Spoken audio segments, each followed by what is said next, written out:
Magluto naman tayo ng pansit gisado. So tara, umpisa na natin. Ito nga pala yung mga sangkap na gagamitin.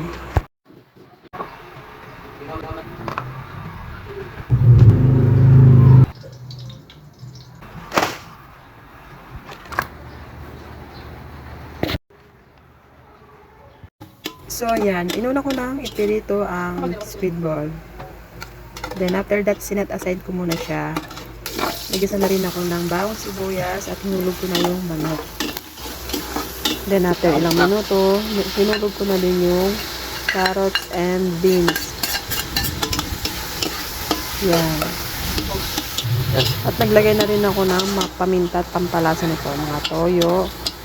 Then after ilang minuto, naglagay na rin ako ng tubig. Tinansya ko nga pala yung tubig. No, nakita kong kumukulo na siya.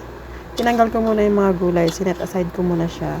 At nilagay ko na yung bihon. Pansit bihon.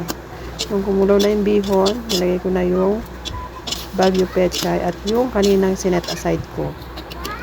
Then, yung mga squid ball, nilagay ko na rin at yung celery. So, ayan, luto na. So, let's eat pansits, and that's for today's video. Thank you for watching.